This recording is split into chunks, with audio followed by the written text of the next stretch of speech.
Hello बच्चों, welcome to the next lecture. इस lecture में हम कैपिलरिटी को समझेंगे कि कैपिलरिटी क्या होती है, कैपिलरी राइज क्या होता है, कैपिलरी फॉल क्या होता है और कैपिलरिटी क्यों होती है। तो सबसे पहले हम देखते हैं कि कैपिलरिटी का मतलब क्या है। कैपिलरिटी का मतलब होता है एक ऐसा फिनोमिना जहां पर कोई लिक्विड सरफेस का लेवल उसके जर्नल लेवल से कम या ज्यादा हो जाता है। जैसे हम एग्जांपल लेते हैं, मान लीजिए हमारे पास वाटर का कोई कंटेनर है, कोई टैंक है जिसके अंदर वाटर भरा हुआ है। हमने वहां पर एक ग्लास ट्यूब डाली। अब हम नॉर्मली हमें ये लगता है कि जो ग्लास ट्यूब को हम डालने के बाद लेवल यहाँ तक आना चाहिए जितना जनरल लेवल है। पर पर हमें ऑब्जर्व किया कि जो लेवल था वो एक्चुअली इससे ज़्यादा मिला हमें। ठीक है, कुछ इस टाइप से हमें लेवल मिला,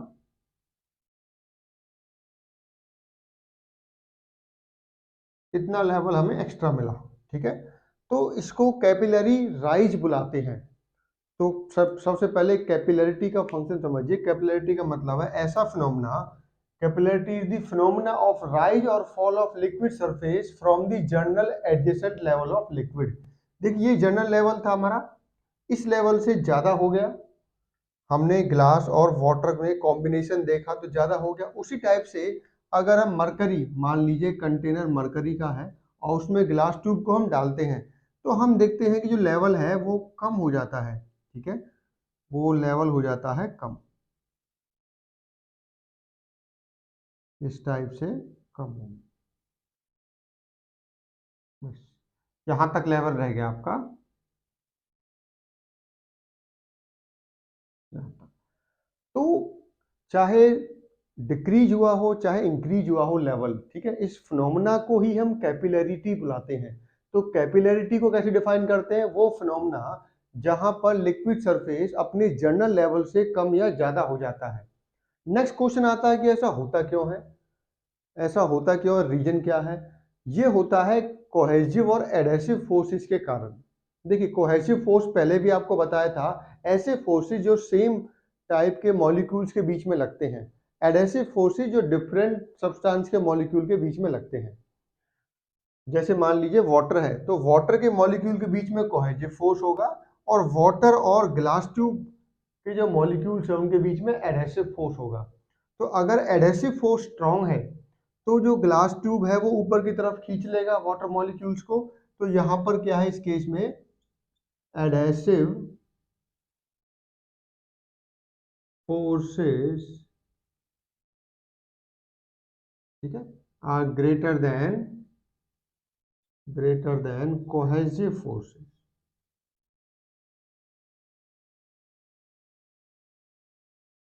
तो अगर एडहेसिव फोर्स ज्यादा होंगे कोहेसिव फोर्स से तो कौन सा फिनोमेना होगा? कैपिलरी राइज का।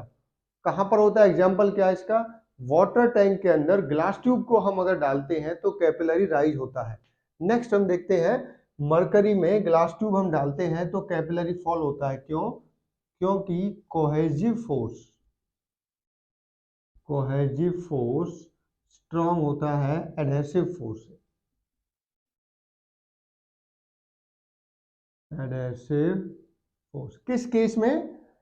When we are putting glass tube in the mercury tank. Mercury liquid में ग्लास ट्यूब हम जब डालते हैं तो कैपिलरी फॉल होता है।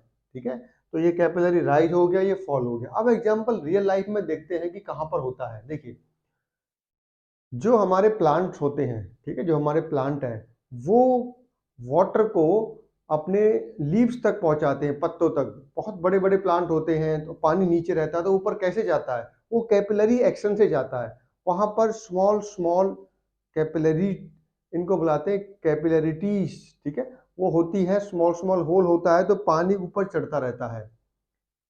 तो एडहेसिव फोर्स स्ट्रांग होता है और कोहेसिव फोर्स लेस होता है, इसलिए एडहेसिव फोर्स उसे ऊपर की तरफ खींचता है। तो प्लांट्स के अंदर जो लीव्स तक पानी पहुंचने की जो प्रक्रिया होती है, जो प्रोसेस होती है, उसे कैपिलरिटी ही बुलाते हैं। नेक्स्ट आपने देखा होगा जो हमारे पेन होते हैं, ठीक है, जो रिफिल है, इनमें भी जो राइज होता है ये भी आपका कैपिलरी एक्शन ही होता है। उसी टाइप से जैसे हम दिए जलाते हैं तो दिए में बत्ती लगाते हैं तो उसमें जो ऑयल होता है वो ऑयल को शक करता है, वो भी कैपिलरी एक्शन होता है।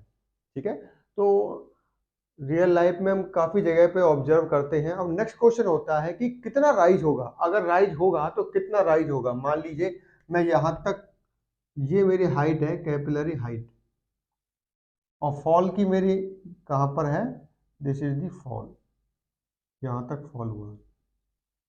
तो आप कैसे बताओगे कि कितनी वैल्यू, कितने मीटर या कितने सेंटीमीटर, कितने एमएम में इंक्रीज या डिक्रीज होगा। तो उसके लिए हमें कैपिलरी हाइट का डेरिवेशन करना होगा। ठीक है, उससे पता लगेगा कि क्या है।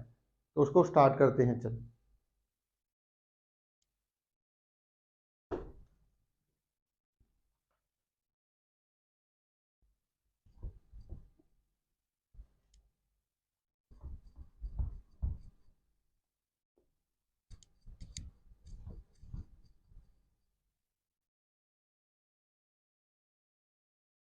तो टॉपिक का नाम क्या है, capillary rise.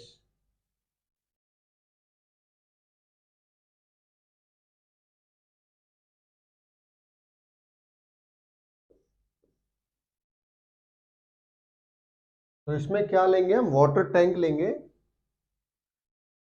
Consider a water tank. ठीक है, और वाटर टैंक के अंदर हमें ग्लास ट्यूब रखेंगे। क्या रखेंगे, glass tube. Put a glass tube in the water container.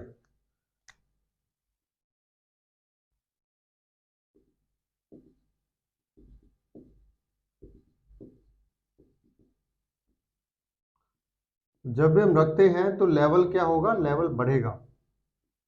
तो मान लेते हैं किसी एच हाइट तक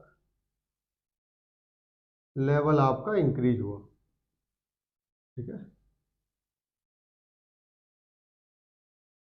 ध्यान रखना बच्चों की ये जो हाइट है वो यहाँ तक लेते हैं हम। ठीक है, यहाँ तक नहीं लेते, ये भी एरिया होता है हमारा। ठीक है, इसको कंसीडर नहीं करना है। तो हाइट कहाँ से लेनी है, यहाँ तक। तो ये अगर मेरा लेवल है तो जो इसका बॉटम है यहाँ तक लेनी है आपको। ठीक है, तो एच क्या है, कैपिलरी हाइट। कैपिलरी राइज कितना हुआ है, कॉम्बिनेशन क्या है, H2O वाटर, और ये क्या है, glass tube. Glass tube, glass tube को वाटर में रखा तो राइज। अब देखिए, जो ये मेरा सरफेस है, इस पे क्या लग रही होगी, सरफेस टेंशन। आपको बता चुके हैं कि सरफेस टेंशन क्या होती है, सरफेस को मेम्ब्रेन की तरह बिहेव कराती है। अब ये ग्लास ट्यूब, ये सरफेस टेंशन ग्लास ट्यूब के साथ कोई एंगल बनाएगी। ठीक है, और उस एंगल को क्या बुलाएंगे हम, थीटा बुलाएंगे। क्या बुलाएंगे हम, theta. This is the angle.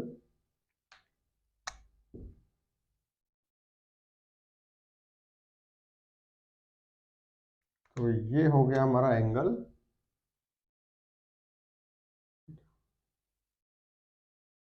So theta is the angle which surface tension makes with the glass tube. glass tube के साथ surface angle जो surface tension जो एंगल बनाएगी उसको क्या बुलाएंगे हम, थीटा। तो थीटा क्या है, it is the angle made by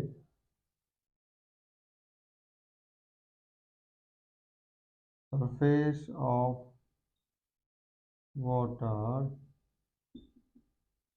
with glass tube। ठीक है, ग्लास ट्यूब के साथ।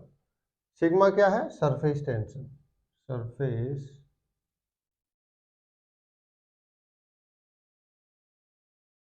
टेंशन। ठीक है, हाइट क्या एज्यूम किया हमने, राइज, कैपिलरी राइज।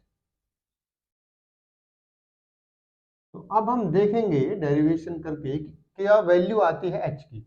अब देखिए, इस हाइट को किसी ने कैरी किया होगा। अब जो हाइट यहाँ पर है इसका अपना वेट भी होगा। उस वेट को किसने कैरी किया हुआ है, सरफेस टेंशन के वर्टिकल कंपोनेंट ने। किसने, वर्टिकल कंपोनेंट ऑफ दी, देखिए सिग्मा का वर्टिकल कंपोनेंट होगा। ठीक है, क्योंकि ये सर्कुलर पाइप, सर्कुलर ट्यूब है, तो वर्टिकल जो कंपोनेंट होगा सिग्मा का वो क्या हो जाएगा, यहाँ पर सिग्मा कॉस थीटा, यहाँ पर भी क्या होगा सिग्मा। तो सिग्मा कॉस थीटा वाली जो कंपोनेंट है ये क्या कर रहे हैं, ये इसको वर्टिकली कैरी कर रहे हैं और इसका वेट कहां पर लग रहा है, नीचे की तरफ, इसका वेट कहां पर लग रहा है, नीचे। तो वेट इस कॉलम का किसने कैरी किया हुआ है, सिग्मा कॉस थीटा ने। और सिग्मा किस पे लगती है, सिग्मा लगती है यूनिट लेंथ पे, ठीक है। यूनिट क्या होती है सिग्मा की, न्यूटन पर मीटर। तो for equilibrium, for wait of what liquid column, liquid of height h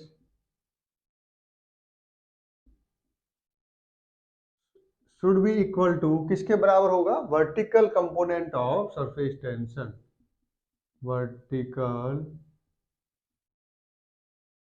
component of surface tension, ठीक है, इनटू, ठीक है, surface tension into length.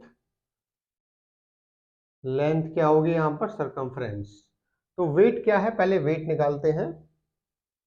Wait क्या होगा कॉलम का, कॉलम का वेट क्या होगा बताइए, कॉलम का वेट क्या होगा, वेट ऑफ द कॉलम। देखिए वेट क्या होता है mg, चलो यहाँ पर निकालते हैं weight of the column, weight of column क्या होगा, वेट क्या होता है mg। mg को क्या लिख सकते हो, रो इंटू वी इंटू जी।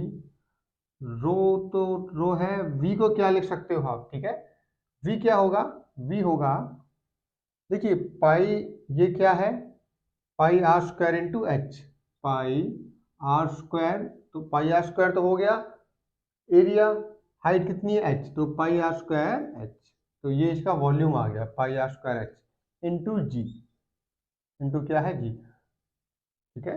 तो रो इंटू वी, रो हमारा क्या आ गया, पाई आर स्क्वायर एच, तो ये हो गया rho into pi r square h into g. आप देखते हैं वर्टिकल कंपोनेंट क्या है हमारा, sigma cos theta, sigma cos theta. Length क्या है, कितनी लेंथ पे लग रहा है, सरकमफ्रेंस पे लग रहा होगा क्योंकि पाइप क्या है, सर्कुलर है, ठीक है। जो ट्यूब है हमारी ग्लास ट्यूब वो सर्कुलर है, तो ये क्या हो जाएगा 2 पाई आर, 2 पाई आर। तो देखिए पाई से पाई कैंसिल आउट हो गया, आर से ये आर कैंसिल आउट हो गया, ठीक है। तो एच क्या आ गया, एच आ गया, देखिए 2 sigma cos theta divided by rho g into r. R को डी में कन्वर्ट करेंगे तो क्या हो जाएगा, 4 sigma cos theta divided by rho g d, ठीक है। तो ये फॉर्मूला मेनली आपको लर्न करना होता है। तो यहाँ पर देखिए कैपिलरी राइज किस पे डिपेंड करेगा, हाइट कितनी बढ़ेगी किस पे डिपेंड करेगा, डिपेंड करेगा डायमीटर क्या है ग्लास ट्यूब का। तो जितना ज्यादा ग्लास ट्यूब का डायमीटर होगा उतनी ही कम हाइट होगी। डिपेंड करेगा डेंसिटी क्या है, तो जितनी ज़्यादा डेंसिटी होगी उतनी ही कम क्या होगा, हाइट होगी कैपिलरी राइज की। सरफेस टेंशन को डायरेक्टली प्रोपोर्शनल है, तो जितना सरफेस टेंशन ज़्यादा होगा उतनी हाइट ज़्यादा। तो जो हाइट है वो डायरेक्टली प्रोपोर्शनल तो है सरफेस टेंशन के एंगल के, और इन्वर्सली प्रोपोर्शनल है डेंसिटी और diameter and acceleration due to gravity. तो इससे हमें पता लग गया कि अगर डायमीटर को हम ज़्यादा रखते हैं तो कैपिलरी हाइट को हम मिनिमाइज कर सकते हैं, कम से कम कर सकते हैं। अब यही वैल्यू आएगी, जो ये फॉर्मूला है यही आएगा कैपिलरी फॉल का भी, ठीक है। सेम फॉर्मूला होता है दोनों का, कैपिलरी फॉल का भी ये होगा। डायग्राम में आपको दिखा देता हूं,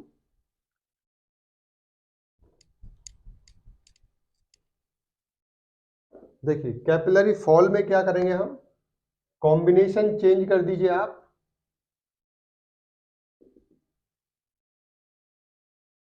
कैपिलरी फॉल में क्या होगा, ग्लास ट्यूब को हम मरकरी में रखेंगे,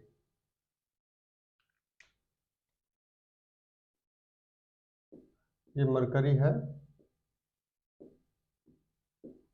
तो यहाँ पर लेवल क्या होता है इस टाइप से, ये सरफेस टेंशन है,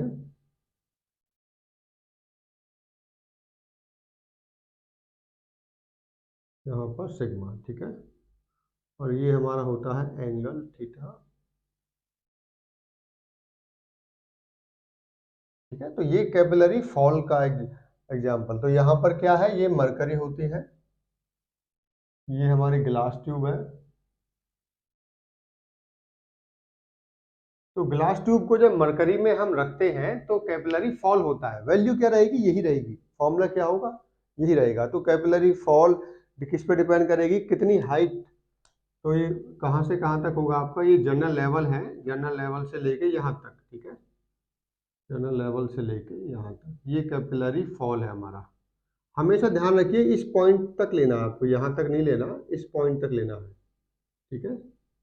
तो कैपिलरी फॉल या कैपिलरी राइज दोनों का फॉर्मूला सेम होता है, बट एंगल का डिफरेंस होता है। देखिए ध्यान से देखिए, यहाँ पर एंगल क्या होगा, मेनली ये एंगल होता है 128 डिग्री से 130 डिग्री तक जाता है, ठीक है।